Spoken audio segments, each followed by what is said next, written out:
Are you a podcaster? Maybe you've got that big idea and you're looking for a network to join.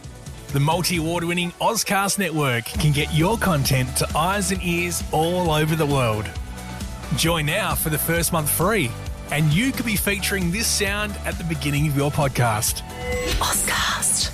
Simply head to ozcastnetwork.com for details.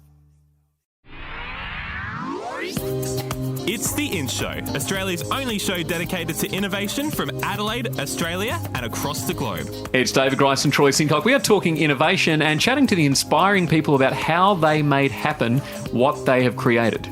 Yeah, and again, I just can't say enough how I can't believe these people still can come out the other side after all of this adversity and all of this stuff that's against them, and they can still manage to push through that and get these products to market. The amount of barriers people face along the way is real testament to, the focus required to see an idea through.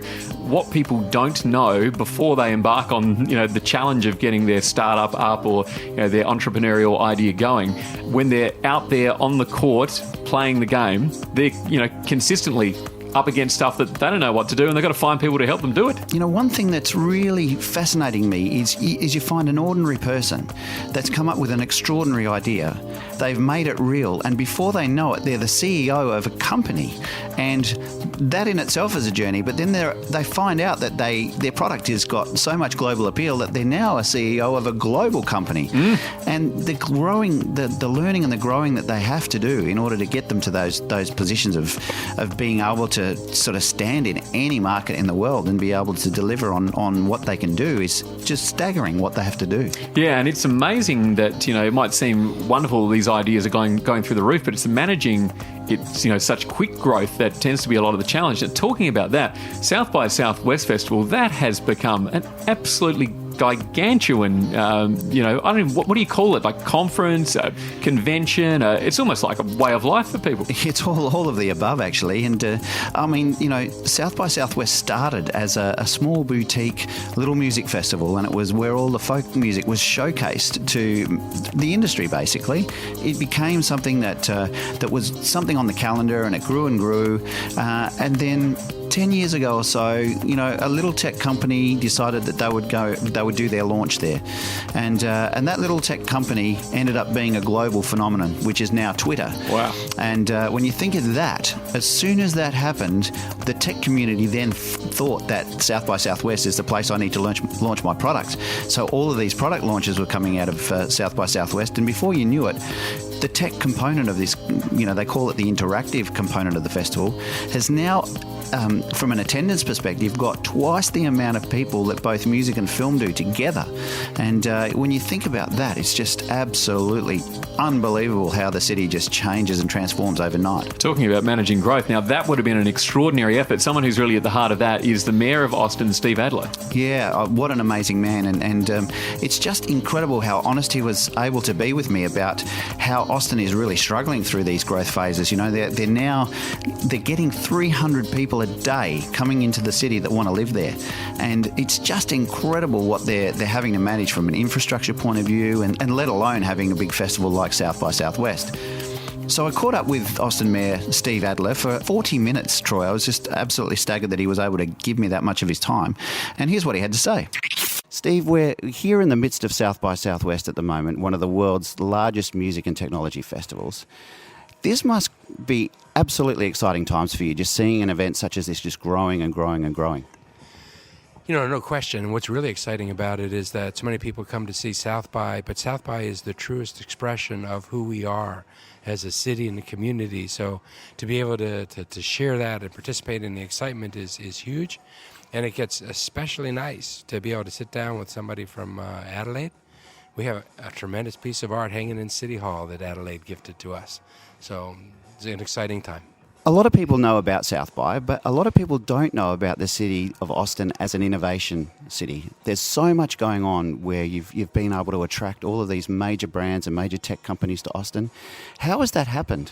It's true. Austin is an innovation capital. We have more startups per capita here, I think, than anywhere else in the world, more than Silicon Valley. And we've been rated as the #1 city to start a new tech venture. We have the largest Apple campus outside of California, the largest Facebook campus outside of California. And it's all happening in the fastest growing metropolitan area in the country, which has been that for the last 6 years. So the question is why? I mean, how does that happen in the city? And frankly, I think it's part of the culture and the DNA of this city. I got here 40 years ago.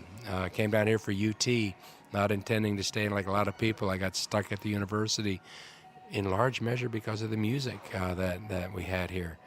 But it's always been a city that's been innovative and creative and entrepreneurial, and it is culturally tied.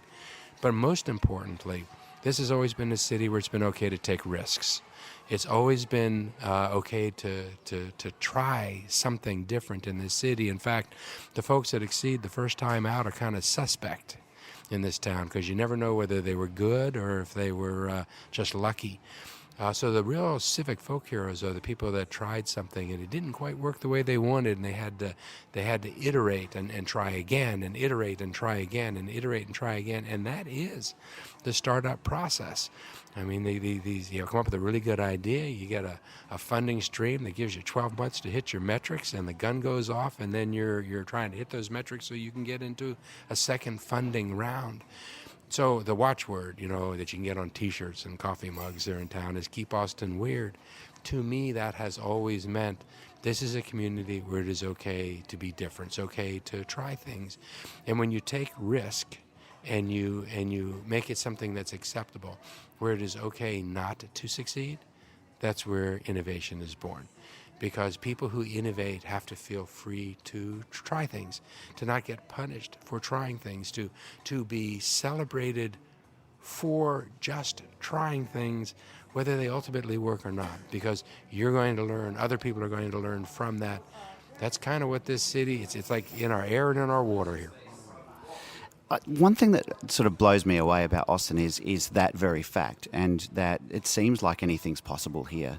The people seem to have this energy about them that is really forward-thinking, and I don't hear very many people complaining, but I'm sure that as a city growing so fast, this must prove to be quite challenging in some areas. How are you sort of dealing with that from a leadership perspective? And I know, I take to heart things when I find people are having challenges, and I just wonder, what are the sort of measures that you personally put in place to sort of not take that to heart, but actually help them or help people to see a bigger picture? Well, to the degree that you've been here and you're under the impression that everybody's on the same page, you haven't been out enough to talk to people. Too much time at South by. What they say about Austin is that we suffer from terminal democracy here in the city, which is true, and one of the reasons why I love this place. I mean, our city council meetings go 12, 14, 16 hours when they start. I mean, the people in our community that want to come down and be able to speak directly to the city council on issues. We have 60 or 70 citizen and resident boards and commissions on varying topics that are an integral part of how the government and the civic system in this city work. And almost on any issue in this city, you can find at least, a quarter of the people that will be on the other side of it, sight unseen. So this is a city where we are cutting edge on a lot of things. And that brings a lot of people out. We're a city that is growing so fast that there is so much change that's happening. And there is real concern that we'll change in a way that will lose what it is that's special about that spirit and soul in this city. And that's something that is hotly debated and contested in our city. We put a really high value on transparency and on community engagement in our city. And I think those are the two things which best enable any civic structure to be able to deal with whatever it is that's happening. But then again, all those are values of the city. So how did you get into what you're doing now? Obviously, you didn't start as wanting to be a mayor in your career. Tell us about your journey. Actually, up until 4 years ago when I ran, this was the farthest thing from my mind. I've lived in this city for 4 decades, and I got here as a student, and the city's been so good to me and to Diane. There were two things that happened. 4 years ago, we changed the form of government in the city of Austin. We went from a mayor and 6 council members all elected at large in the city to a government that broke the city into 10 districts, with each district being able to elect its own representative with only the mayor elected at large. So we were about to have a city council that basically had an entirely new group of people, and would be people that virtually none of them, maybe one, had ever served on city council before. So a lot of things were going to change. We looked around the country at other cities or counties that had gone to a by-district representation, and many of them kind of lost their way for the first 4 to 8 years because it devolved into a ward politic system where districts, where representatives were only concerned about that district and not what was good for a city generally. So there was a group of us, a large group of us, that thought that, we really needed to reach outside of the incumbents and bring in a mayor that would also be new, to work with everybody to help take the city to this new place. And we went out and tried to find people that would be good to run for mayor, and there were some really good ones, and they all told us no. So eventually we kind of locked ourselves in a room and said, somebody has to stop what they're doing and go do this because somebody needs to. And my wife turned to me at one point and said, you come home in the night and evenings and you complain. She said, you either need to do this or don't ever come home and complain again, because you will have lost the moral authority to do that. So I did. So I ran, and what an honor to be mayor of this city at this time. And obviously you're very passionate about this place as well. Like, you can see it in just in your eyes and the passion and the way you speak about Austin. How much has that been a driver for you to actually go through this process? Because, it's a thankless job, really. You're the brunt of everybody's complaints, and whenever you do something great, everyone, tears it down generally. How are you sort of, dealing with that? Well, part of it is that, I'm a little bit older. Probably my perspective on this would have been different if I was still, in my 20s or my 30s. But at some point you get to a place in life where, what other people say about you, or, whether people like you or don't like you, or it just doesn't have the same import that it had before. I go home at night, and so long as Diane is happy to see me and loves me, and my 3 girls think that I'm okay, really that is pretty much sufficient. And then you have to be driven by doing what you think is right and best. And you try to find that North Star as best you can on anything that you're dealing with, and then you do it. And you're going to please some people, and other people aren't going to like it. And then this is, in any kind of government role like this, you have it for, in this system, a short period of time, and then you turn it over to somebody else. You hand the gavel over to somebody else, and so you recognize that you have this position only for a relatively brief period of time. You do the best job you can. Somebody else is going to pick it up after you, and that's all that you can do. So what's exciting you at the moment about what's happening in Austin? Boy, I tell you, there are a lot of things that are exciting about this city. Like I say, we're growing leaps and bounds, and that's both good and bad. For all the wonderful things that are happening in this city, we have huge affordability issues in this city, and we're losing people and we're losing communities. We like to call ourselves the live music capital of the world, but we're not going to be the live music capital of the world for much longer if we start losing music venues in our city. We need to do something about affordability. We need to do something about mobility in this city. There was a period of time where Austin didn't provide the infrastructure that it needed, based on the mistaken belief that if you didn't build the infrastructure, people would stop coming. Well, it doesn't work that way. That's a pretty failed strategy.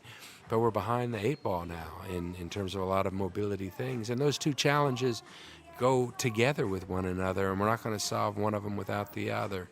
So I love this city again, and it's been extremely wonderful for me and for my family. For many people, there's an excitement here. There's a dynamic element here, but it all comes out of a very progressive, welcoming city that we have always been and will always be. It gets a little bit harder sometimes to be a progressive city in our country, given what's happening at the national level, And Austin, I like to think, is kind of like an oasis in the middle of Texas, which is a very conservative state. But Austin is a progressive, welcoming community, and it attracts for people who self-select as wanting to live in that kind of city. So ultimately, it's the people that are here and choose to be here. Obviously, jobs are really important to cities. Are you seeing growth in jobs as well as the fact that you're getting all these tech companies coming in? Is that great for the local community as well? Well, Austin is less than lucky in that we're creating jobs, and we're creating jobs at a rate that is real high. Unemployment in this city is like 2.7%, which is probably too low for a healthy economy. Our employment issue in this city is not so much creating jobs, but in making sure that the people that live here that need to find middle skill jobs can actually find them. We have 40,000 people here that are looking for work, and 30 or 40,000 jobs that are looking for people to fill them, and we don't match up well. So a lot of the emphasis in this city is investing on training opportunities, on companies that will bring in middle skill jobs. Jobs for people that don't necessarily have a 4-year degree, but have a high school diploma and some certificate or training or 2-year associate's degree. And that's really our focus right now. How important is the role of the hubs where you have easy access for startups and co-working spaces and all those sorts of things? I know Austin's got a lot of these hubs happening. How important do you feel that is to build the ecosystem? I think all the incubators and accelerators that we have in the city are critical to the city's ecosystem. At all levels. It provides an opportunity for new ideas to become real. It provides immediately a networking opportunity for folks that are trying to get into new industries or new verticals. But it also enables the folks who have been here for a while to be able to return to others the knowledge and experience that they have. It provides the whole city investment opportunities that wouldn't exist without that. It helps brand the city, which is certainly an important thing. But it also helps to ensure that the new technologies that are coming out, the new companies that are coming out, don't necessarily lead with the new technologies, but they lead with the societal goals that we're trying to reach, which is a different way of looking at things. And it is a classically Austin approach. It's not about the shiny penny technology. It's about trying to cure food deserts in the city.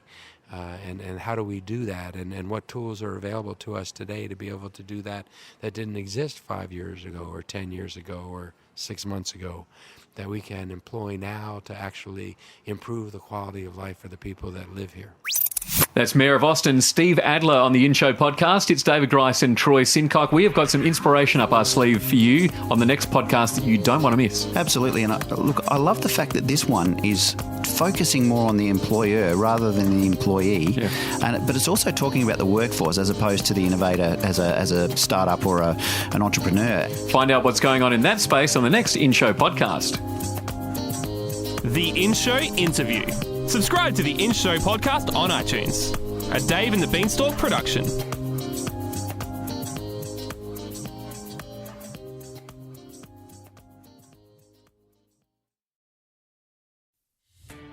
Are you a podcaster? Maybe you've got that big idea and you're looking for a network to join. The multi-award-winning Ozcast network can get your content to eyes and ears all over the world. Join now for the first month free, and you could be featuring this sound at the beginning of your podcast. Ozcast. Simply head to ozcastnetwork.com for details.